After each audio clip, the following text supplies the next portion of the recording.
switch off the test. And now I'm waiting for him to jump back on the real thing. All right, 3, 2. All right, Julian, appreciate you jumping on here.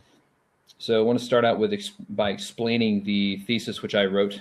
If atheism is true, all is meh. When I say meh, I mean it in the most millennial and modern colloquial way possible.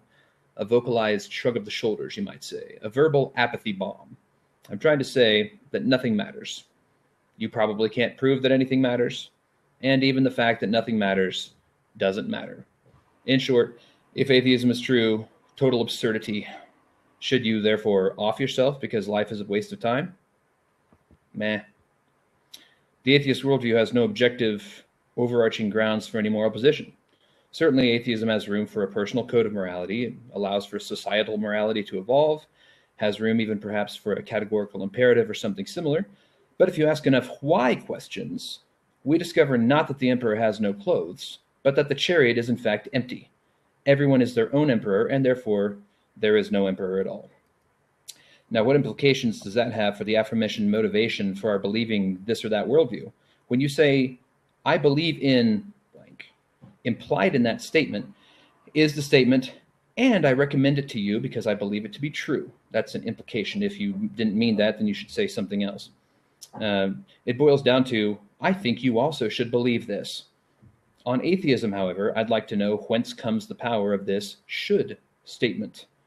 Out of thin air, as a matter of fact, is my contention. Out of the chemical processes, brain gas, firings of neurons and axons of the brain. And everyone's brain fires just a little bit differently. There is no should, there merely is. And so, why should I believe in atheism? I neither should nor shouldn't. Why shouldn't I believe in Jesus Christ as the only way, truth, and life, the only way to reach eternal life? I neither should nor shouldn't. Meh. Now, why should I reject something if it has no evidence in its favor? As atheism says is true of Christianity. It's, most atheists like to say that Christianity has no evidence in its favor, or very little, or whatever. It's weak. Meh. You can if you want, or not. I mean, who am I to say? I neither should nor shouldn't. So, since it's all the same one way or the other, I might just go with what you think is a grand illusion. And so what? Thing is, we have to remember this, that it makes a difference. Like, people say, oh, it makes a difference to be rational. Well, it makes a difference to a bunch of people who will be dead in less than 100 years, whose identity, children, accomplishments, and nice deeds will be forgotten in the ultimate fondue pot of the earth when it gets melted by the sun when it enters red giant stage. If there are such things as duties to believe true things, for example, I as a skeptic would like Julian to provide naturalistic evidence that such things exist as duties. If there are no duties, then there's no duty to pursue or adhere to true beliefs.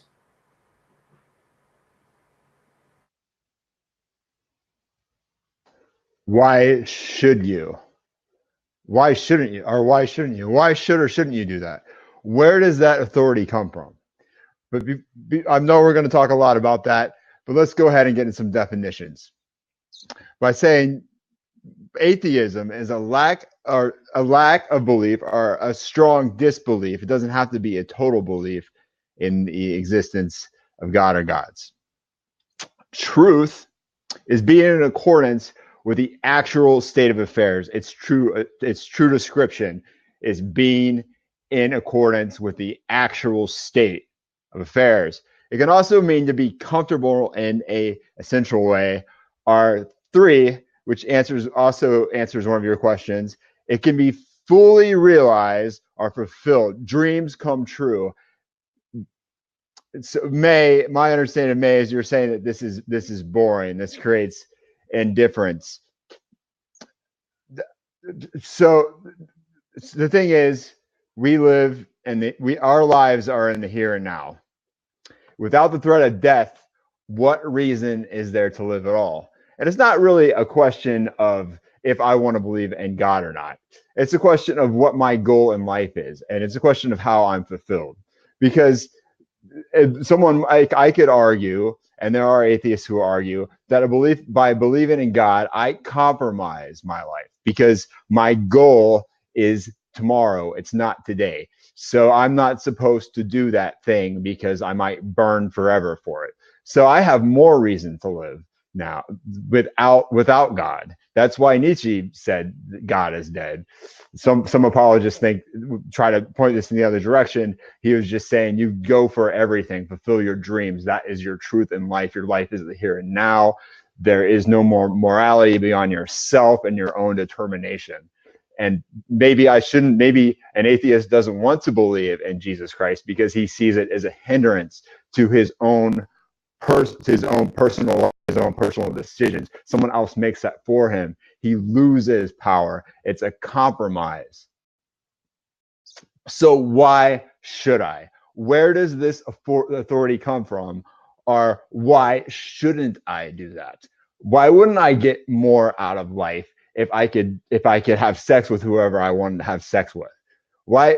I mean, and I can go on, and the list goes on. I mean, so I think to win this round, you need to prove that you gain something, because I don't hear what you gain out of this. I don't understand what you should do. I think the burden of evidence, and I think it's already very clear on my side, is that I'm not making a compromise. I have more power now. I gain. Well, you say that you gain. I think this is going to be one of the cruxes of the matter here. You can say stuff all you want. You can make assertion after assertion, and without evidence, meh. Because I don't think that you can show that duties exist by appealing to any evidence that you would accept as consistent with a naturalistic universe. I'm not sure what flavor of atheism you are, so I'll try not to assume that without getting a straight answer from you. And not that you're trying to avoid it. I haven't asked you directly, and so it's all good.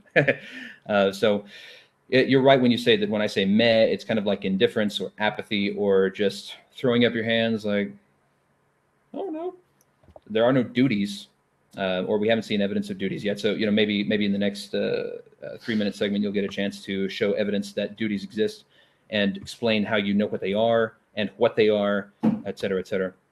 Because I think that if atheism is true, then the moral value of believing true beliefs is zero. Also, the moral value of homophobia is zero. Abusing puppies is zero. Waging jihad, loving orphans, donating large sums of money to science education, supporting Antifa and transgender rights, rioting in the streets, disliking broccoli, liking ice cream, all of it, the moral value of all of those things is zero, the exact same thing. And when everybody gets to make their own choice, then nobody's in charge. And when nobody's in charge, then everybody's in charge. And when everybody's in charge, nobody's in charge. That the whole idea of authority makes no sense. The whole idea of duty makes no sense. And if, like I said, if there are no duties, then there is no duty to pursue or adhere to true beliefs once discovered. Meh. So I don't really see, and I'd like to, this is a debate about atheism, so I'm not going to propagate Christianity too much, but the obvious counterpoint to, if Jesus is true, then that meh is not the thing. Like, glorify Jesus, that's your goal. You talked about a goal, but your goal is made up. Your goal is fantastical. It's a myth. It's a fairy tale that you imagined out of thin air. Maybe your parents helped influence the creation of that goal that you have in life. Maybe your education did. Maybe it just comes from the burblings within your own brain neurons and whatnot. Maybe it's from the burrito you ate yesterday. Nobody knows. And it doesn't really matter, because who cares about the origin of a goal? Plus, the goal itself is not necessarily anything worth pursuing. It's just you think it is. The thing is, though, like, without evidence, I don't think you would accept it if I said, I believe Jesus is Lord, therefore Jesus is Lord. In the same way, I do not accept it when you say, I have a goal in life. I think I have a goal in life, therefore I have a goal in life. You have to have, there's another step by your own standards.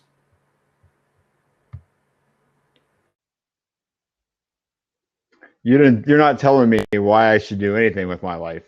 You're telling me the only thing that I should do with my life, the only thing, and there is an exception, is that I should believe in God. So you're not, I mean, this idea that you're trying to pin it on me, that my life must be pretty boring and unfulfilled automatically because I don't believe in God. And that all of my dreams, the truth of the thing that I want to be fulfilled, the truth of what I'm seeking for in life, that doesn't matter because because you believe in God and you say that I don't. And because I don't really think that you have to be, I think you can be a Christian and still vote con, because this is the type of thing that just puts people apart from each other. And I don't think there's anything to learn from this conversation, because you're saying that I'm a bad person because I'm an atheist. Now, why am that's what you're saying, but why would I want to listen to your side now? Like what, who are you preaching at? And the thing is, you cited all these values that they must be useless. You suggest that I believe in all those things. I don't. I'm not going to go through each one and say which one I like or dislike. I'm just going to say that you threw a lot of values out there, and it kind of suggests that I'm a bad person because I would believe in that. And we actually have some of the same values, because I don't agree with those things. And the reason for that is that we're both American. So we come from the same society. So there are norms and laws in our society in the here and now. So I won't do things that are illegal because of consequences. It's not my, as opposed to my fear that I'm going to burn forever as a consequence, and the idea that I might believe in that or I might not because of free will. So and you didn't answer what authority this excitement would come from. What was the benefit of this the benefit of this? What makes these things worthwhile that you're talking about? Like, why is that worthwhile, like, to begin with? Like, you're not explaining that. You're not explaining the thing that would make it worthwhile, other than your choice. The only thing that I see illustrated is your choice as opposed to someone else's, and why you think that you're a good person for that, and why you think the other person is a bad person for that. So I mean, that's why I wanted the resolution, and I think that's a good reason to vote con in this debate. And I think that there's very consistent reasons in life to have a goal. Like you're trying to, going back to what I started with, and I think that is a very consistent way of viewing life, is having a goal in the here and now, and fulfilling the here and now. And there's even religions that emphasize the here and now, fulfilling that, as opposed to an afterlife. So I think those are very good reasons to vote con on this debate. Thanks for that response. A couple clarifications. I am not saying you should believe in God. What I'm doing in this debate is entering into the atheist zone of presuppositions, hypothetically, as a thought experiment, and then taking those presuppositions and acting and speaking consistently with those presuppositions to see where they lead consistently. I believe I'm being much more consistent with atheism than you are. So I'm not saying you should believe in God. If atheism is true, it doesn't matter what you do or don't do. It doesn't matter what you believe. Be atheist or don't. Same moral value, 0. Be a crazy street preaching Christian guy who thinks abortion is wicked. Who cares? Meh, it doesn't matter. Like, show me how it matters. You got to prove it matters. You can't just say it matters because you say stuff doesn't make it real any more than when I say Jesus is Lord, it makes it real. So you need to prove it. So I'm standing on your presuppositions when I say that all is meh. I'm entering your worldview and being more consistent with it than you are. You are being inconsistent with your presuppositions when you value things. You need to prove that value is a thing. You need to prove that stuff matters. Prove it with evidence, not fairy tales and not imaginations and not naked assertions. I'm not saying you're a bad person because you're an atheist, and I'm not saying I'm a good person. Meh. There is no measurement. There is no standard. There is no good. There's no bad, and that doesn't matter. Meh. Who cares if you suffer legal consequences for doing whatever I said, or don't do whatever you said? The value of suffering pain is the exact same value as experiencing extreme pleasure, 0. And in 100 years, you'll be dead and dust, and nobody will care, and you won't care either, and you won't remember, and you'll just be, your atoms will recycle and become a quasar or something. It doesn't matter. You're stardust. So what? Meh. You ask for benefit. There is no benefit I can offer you. Prove that benefit is a thing. You ask why it's worthwhile. It isn't. Prove that being worthwhile is a thing. Prove that any of that matters anyway. So I'll pass the mic back to you now. Okay, so you're going to achieve the burden of evidence of explaining why this is worthwhile, as just saying that somehow nothing is worthwhile. When I think that if without a greater God, someone could view themselves as God. So the only person that they need to fulfill is themselves, and the only world that matters is the here and now. And by the definition of truth, I'm fulfilling my dreams. So reality, the truth of reality, is what I'm doing, is how I'm acting. It's what I'll do to get that job. It's what I'll do to attract that partner. It's the lifestyle that I plan to have. It's the amount of money that I plan to make. It's up to me how that's fulfilled. Now, if I want to do something that is immoral, society would deem that and they would punish me for it. So if I went to jail, I would lose time.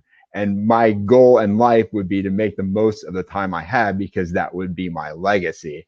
And I don't have to go to heaven to have a legacy. My name could be on the side of a museum. My artwork could hang in a museum. I might live, for many people might be talking about me for years after I'm dead. So there's plenty of things I can do in the here and now to fulfill my dreams. And that's the only thing that I have, because otherwise life would be pointless.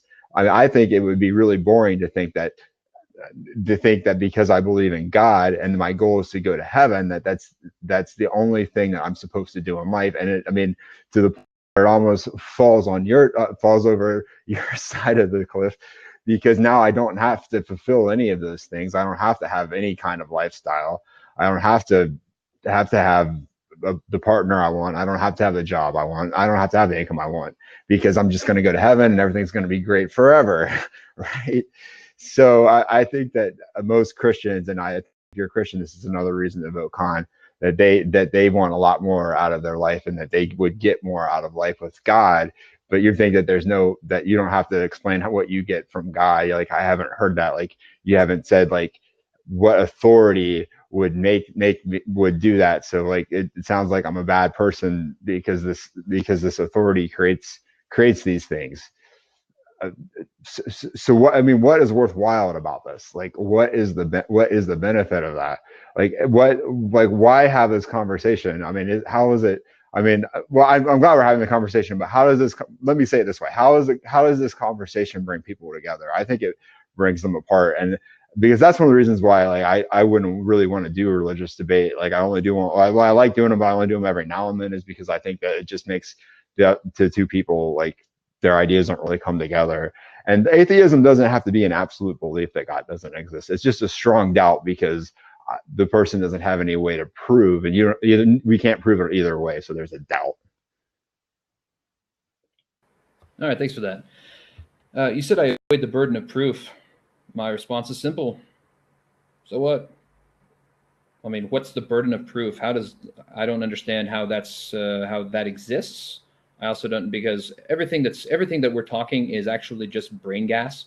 You might as well take a can of Dr. Pepper, a can of Mountain Dew, shake them up, open them, and you can have a can of Dr. Pepper with its chemical reactions fizzing one way and a can of Mountain Dew with its chemical reactions fizzing the other way. It wouldn't occur to anybody to ask who is winning the debate, because on atheism, on naturalism, that's what is happening here. It's chemicals reacting, it's neurons firing, and there's no way to connect these firing of neurons to the notion of reason or intelligibility or anything like that. And even if there were, there's no evidence that any of that matters. There's no evidence of value. I've asked you for evidence of value and meaning and duties. You haven't provided any yet. Now, you said that the only person that we need or they need to fulfill is themselves. Who says? You? Just because you say something does not actually make it so, any more than when I say Jesus is Lord, it makes it so. What does fulfill mean? What evidence would you adduce to prove that that's what it is and that fulfillment exists? You say you might lose time if you went to jail, if you did something socially unacceptable. So what? So what if you lose a legacy? So what? Like, how does that matter to anybody? How does that matter to you? You won't be there to enjoy it, and it won't be of any direct benefit to you, and you won't remember it, and nobody will remember what you looked like or what, how you laughed when you were with family and friends and whatnot. Doesn't matter. You say, otherwise life would be pointless, and I smiled real big, because that's the entire point of what I'm saying. Everything is meh if atheism is true. All you're doing is saying, I think, therefore it's like that. But that's not how the world works, even on your presuppositions. You have to provide evidence. And without evidence, there's just like, I'm just going to ignore what you say and just be like, yeah, you're in a fairyland. Just like atheists do with Christians. When Christians say Jesus is Lord, and all the atheists are like, evidence, please. And if the Christians are like, I don't know, the atheists are like, fairyland. The exact same thing. So I'm just turning it back on the atheist worldview, because the atheist worldview is in a much worse position, because you can't even prove that meaning and value exists, or that truth exists, or that any of that matters, because it doesn't matter if those presuppositions are taken to their logical conclusions. You strawman Christianity, but of course that doesn't matter. You say you'd get more out of life with blank, as if you know what getting is, or as if you know what would constitute getting more. You ask how this conversation brings people together. So what? Meh. Bringing people together, prove that that's a good thing, prove it's valuable, prove it's meaningful, prove that I have a duty of some kind to bring people together, please. I'd appreciate it. I really don't know what the accusation of a straw man is. I'm just asking you to prove what's worthwhile about what you're saying, because you're trying to say that you're to win the debate, that that you're proving that that somehow what an atheist does isn't worthwhile, but you're not explaining what's worthwhile about what you're doing. And you're really so I don't understand what's a straw man about that. The only thing I'm saying about Christianity is that I don't think that this is a conversation that would bring people to believe in Christianity, because you're accusing people. You're saying that, and you're not explaining. You're not, as I keep saying, you're not explaining how this authority that you believe in, like how that's what makes things worthwhile. That's what makes your life worthwhile, and why you need that authority for my life not to be worthwhile. So I think that's the burden that you need to go over here. I mean, and even if everything is a dream or a gas, I'm going to have the best dream that I can have. And I've given that definition of truth, that truth is in the here and now, and it is fulfilling my dreams, the reality that I perceive, the reality that I can control. It's up here, and it's to fulfill my dream. It's to fulfill what I want. It's the goal that I set.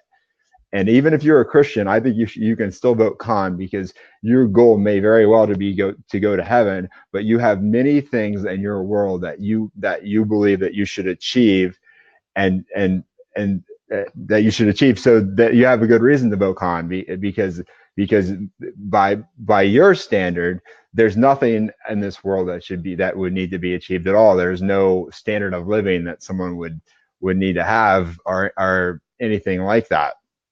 So I'm saying that I fulfill myself, like I fulfill my own dreams, and that's the only reality that I know. And so I'm going to have the best one that I can.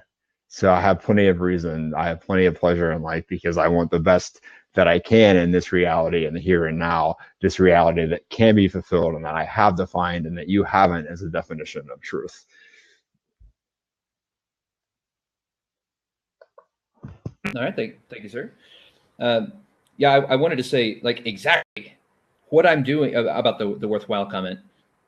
It is exactly right that what I'm doing is not worthwhile, nor is it not worthwhile. It just is. Meh. I mean, does it matter? Prove it matters that I'm not doing something worthwhile. Prove what worthwhile means. Like, worth is synonymous with the word value, or the idea of value. Like, prove that something is worth anything. I haven't seen any proof yet. You say I'm not bringing people toward Christianity. So what? Do I have some duty to do so? If so, what's your evidence that duty exists? You say you're going to have the best dream possible, but you don't have any way to measure what is best, or even what is good. You say that you have control of, or you seem to imply. My understanding is what you're saying is my understanding of what you're saying is that you think that if you take something and then say, like, you slap the label in your mind or whatever, this is good on that thing, then that thing becomes good. But you need to show evidence that when you slap a mental label on something, it becomes good. You apparently think that that you have the power to speak things into existence. You're much like a charismatic kind of word of faith, like a TD Jakes or a Benny Hinn. If you say something like, be healed in the name of Jesus, or you are healed in the name of Jesus, if you use the past tense, then it speaks the healing into existence. That's how their doctrine works. You seem to have the same belief, that if you say something enough times, it becomes real. But I don't accept that. On atheist presuppositions, I need to see evidence, and not just you talking. So I'm going to need you to actually provide evidence. Secondly, when you say that it's you who have control, or you decide what's good or bad, it's not actually you. It's the chemical reactions and the gassy fizzing that your brain is emitting. Okay, so I think that I think you need to be a little more consistent with atheistic presuppositions when you're talking. Passing the mic. Well, I'm really sorry your life's bland. I'm having a great time. That's too bad. There's a lot that I want out of my life and expect, and you know, I think maybe you can make some better decisions or something. Then I mean, you can't tell me what's worthwhile about your life, but somehow mine, like, it's somehow better. Like, I don't know. Um, Without the threat of death, what reason is there to live at all? And I'm giving a definition of truth, and I'll repeat it. You're not. So I have plenty of evidence. And I've said truth, according to Merriam-Webster Dictionary, A1, it's being in accordance with the actual state of affairs, a true description. 2, it's comfortable to an essential reality. It's fully realized or fulfilled. Dreams come true. 3, which is direct contention as a definition to your definition of truth, which wasn't grounded on anything. It's ideal, it's essential, being that which is the case rather than what is manifest or assume the true dimension of a problem. So it can't be outside of ourself. D, it's consistent to true to character. So it's who we are. So we're true to ourselves. So I think those are all good reasons to vote con. I think there's some very clear evidence to hear about what truth is and what life would be about, and what a reality is, and the way that we perceive that, and what's being achieved if we choose to believe in God or not. There's something worthwhile. There's a benefit. And my opponent, there's just nothing he hasn't said. He seems, I mean, I must just assume that his life is pretty bland, and even though I'm having a good time, right? Because he hasn't explained what's worthwhile about life. He seems to think there's a reason that makes him better, but he's not explaining why the person should buy it. All right, thanks for that. You say that you're sorry my life is bland and that you're having a great time. Meh. So what? We're both going to be dead in 100 years or less, and nobody's going to remember all the good times and the good parties we had. So what? Doesn't matter. Now I can have an unsubstantiated opinion about how my lifestyle is worthwhile or not. So what? Do I have some duty to live a worthwhile lifestyle? Do I have some duty to enjoy myself? Do I have some duty to improve my life? What does improvement mean? What's my frame of reference? What's the standard by which I would measure better and goodness? I need some evidence. And just because somebody says so is not evidence any more than when somebody says that Jesus is Lord and they got saved. That's evidence that Jesus is Lord and they got saved. You said and provide a definition of truth. So do I have some duty to provide a definition of truth? Do I have some duty to abide by debate rules? Do I have some duty to speak rationally? Blue flies to Tuesday and the better broccoli gerbil face. I mean, like that has as much meaning as anything else when chemical reactions are the ones are that which is governing our expression and our communication in an atheistic universe. It's not like we have souls. It's not like we have truth that we can appeal to organize thoughts and compare rational versus non-rational. They're just meh. We're just evolved from pond scum. We're molecules banging around. Our brains are chemical reactions. Just like when I shake up a Dr. Pepper can and open it, that's a chemical reaction fizzing. My brain is gassing. But I don't ask a gassing or a fizzing bottle of Dr. Pepper what is truth or about moral duty. It just fizzes. So what makes me think that my brain produces statements or beliefs that might access the truth of the universe? What makes me think that? And even if it did or didn't, so what? What does it matter? Now, at this point in the debate, you would have provided evidence that duties and meaning exist by now if you had some. So it's pretty clear you don't have any. I do want to switch lines of questioning here a little bit and ask you to respond to this. There's two statements I'd like to ask you about. One, this first statement is, it is bad to burn down children's hospitals. The second statement is, I dislike broccoli. I'd like you to tell me how those two statements differ when you get a chance, please. If I'm not awake, what does it matter? Without the threat of death, what is a reason to live at all? So if I'm not awake, what does it matter? And the thing is, I'm bound to the standards of society that society sets. So if I burn down a kid's hospital, I'd probably go to prison forever. But if I did not, or the rest of my life, so I'd lose the time, which is the only thing I believe I have, because I have to fulfill the here and now. So that would be a very bad thing, because I'd have no heaven to go to. I have no more time after that. So that would be a total loss. And the thing is, if I don't want to eat, I don't like broccoli, then maybe I should eat, I like Brussels sprouts or something. Like, so I just make a different choice as opposed to I lose a choice. So I think there's a very clear difference there. I'm not sure about what you're saying. I'm not proving. I keep asking you to tell me what the net benefit is and what's worthwhile, and you keep telling me you don't have to, but there's a net loss. There's some sort of to what I'm saying when I'm saying that you would get more out of life because of these things.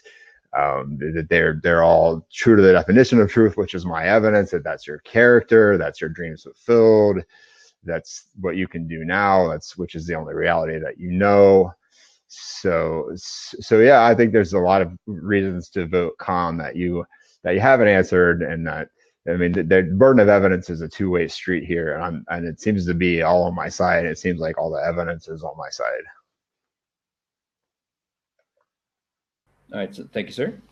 You say that the burden of proof is a two-way street, or that I have some burden. Well, I mean, prove it. Like, what's your evidence that a burden of proof exists? What is proof anyway, if atheism is true? Like, what does proof consist of? Does it grow somewhere? Is it composed of a given like compound of element? Which elements is it composed of? What is its mass? Is it mined? Is it seeded from asteroids? I'd like to know where proof comes from. I'd like to know its origin. I'd also like to know how it's accessible and how you know it. Same with truth, meaning, and duties and all that kind of stuff, but we've talked about that. You say there's a net loss, but again, that's just naked assertion on your part. Finally, I didn't ask about whether you'd suffer distasteful consequences if you burned down a hospital. I asked, my statement was, my question was to compare the two statements. One, it's bad to burn down a children's hospital. It's bad, not I wouldn't like what happened after if I got caught. And I'm not asking about that. I'm asking it's bad. So the statement is it's bad to burn down a children's hospital. Compare that statement to I dislike broccoli. How are those similar and how are they different, please? Absolutely answered that. I said that I would lose a choice, my time, which is the greatest asset I have in life. So I would have a total loss. And I said that with broccoli, I could make a different choice for Brussels sprouts. So as I clearly already said, I lose a choice as to I have a choice. Okay, thank you. It's interesting to me that the main reason you say that it would be bad to burn down a children's hospital is because you would lose time because you'd probably get caught and then put in prison. Does the fact that you probably would have, directly caused the deaths of several children and the indirect deaths of quite a few more people, did that enter into your consideration at all? Does it matter? I'm programmed that in my existence to not harm other humans because I don't want to be harmed. So yes, I think it's in my programming and nature of evolution. Is there some sort of duty to abide by the golden rule as you just stated it? If I plan to survive and humans plan to survive, yeah. Do you have some sort of duty to survive? It's all that I know. Homeostasis. So you don't have a duty to survive, right? It's all that I know. It's all that any animal knows. It's called homeostasis. It's the first lesson in every biology book. Yeah, there are people in the world that all that they know is like seeking out children to rape and butcher because it's fun and because they like it. So, and you could say, hey, you could say whatever you want to them, but if you were to ask them about that, they would just be like, hey, man, it's all I know. So are you kind of comparing that? Are you just saying it's all I know and therefore that makes it acceptable? I'm trying to figure out what you're trying to say. If homeostasis is all that I know, then living is all that I know, and I'm going to live the best that I can. Okay, but I've asked you several times to provide a standard of measure by which you would know what is good, what is better, and what is best. You haven't done so. All you've done is say that these things you would like better. But again, slapping a label "I like it" on something else doesn't mean that it's better or whatever. Uh, you burn down the hospital, you lose time. Oh, I'm sorry. We're going back to the golden rule. I was trying to collect my thoughts there. You don't want to be treated that way, so you don't treat people other way. But that's not a duty. It's just your preference, right? So that's why I asked about the broccoli. Like, disliking broccoli is also a preference. So is there a difference in degree or quality between the preference I would prefer not to be burned, therefore I don't burn people, and I dislike broccoli, the preference? Is there a preference to liking broccoli or not? Sure, you have a preference to broccoli or something else. I mean, so what?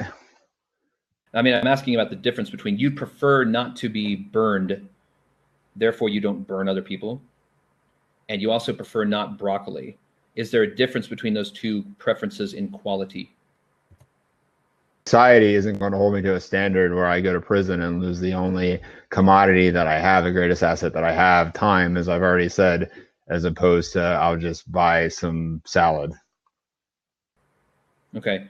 Are you saying that you cannot condemn burning down children's hospitals? I said no. Like what is that? Come on. I'm saying that society holds me to a standard where I would lose the only thing that I have, the only asset that I have, time. And I'm saying that because I already said that I don't want someone to harm me, so as a human, so I'm programmed that way. So other humans are programmed to not cause harm, to not humans are programmed to not cause harm. We have good nature to begin with. Like I don't think the Christians are who are watching this and the people that's another reason to vote con. I think that they would agree with me that people have a good nature. Uh, You don't even know what good means when you say good nature. We got 15 seconds left, so this will be my final statement. I've requested numerous times evidence for duties, meaning, and value. You haven't provided any, which means you probably don't have any. You haven't contested that all is meh. All you've said is, I like stuff, therefore it is, and therefore you show you have blind faith. Thanks. the audience can prove my argument is better by voting con. In this debate, I very clearly gave definitions for what truth is, what ma actually means, and what atheism is. Even though atheism by definition is grounded on the disbelief, and it's my harm, it's my concern with this kind of debate that pushes people apart, and that's the harm of it. Is that maybe it's just someone's doubt. It can just be a strong doubt. It doesn't have to be a total belief. But more importantly, the idea of what truth is, that truth is the reality of here and now. It's the fulfillment of our dreams. So I don't think that we need to rest that on the idea of something greater than us to be able to fulfill those things. And I think even if you do believe in a higher power or a God, you should vote con, because you have more goals. I'm sure you have more goals in your life, and your life is not that bland that you would set a standard for yourself. And even if you don't, all animals, as I have said, that we are programmed to do whatever it is to survive. It's a will to survive, and that we're going to live the best that we can. It's true of all animals. It's not just true of humans. We are programmed to survive, and we're going to do the best that we can. And we are programmed as part of that to have a good nature, to not harm each other. I'm not saying that it never happens. I'm not saying that there aren't evil people who do bad things. There's plenty of examples of that, but that is not the norm. That is not the standard of That is not a standard of homeostasis. That's not how we're programmed. So in this debate, I very clearly give definitions to what truth is that my opponent cannot answer. He just wants you to assume that I'm a bad person, and that if someone doesn't agree with him, that they must automatically be a bad person, even though they will go to prison if they do these things. They have a choice to do these things. So they lose a choice. They lose their time, the only asset that they have, the only legacy that they will know. So even if they are dead, it's the only thing that's important is their legacy. They can set that legacy now. So we don't know what's worthwhile. Like I don't have a reason. Like he didn't give me a reason to believe in God. Like I listened to this, but it didn't really give me a reason his argument isn't a good argument. That I don't think if I was trying to argue his side, I don't think I would use it because he didn't give me a reason to believe him. I mean, maybe you're watching this and you're thinking, well, I believe what he's saying, but did he tell you what's worthwhile about it? Did he tell me what's worthwhile about it? Like, what's good about that? So I think there's a lot of evidence here to vote con, and I thank my opponent and you for your time.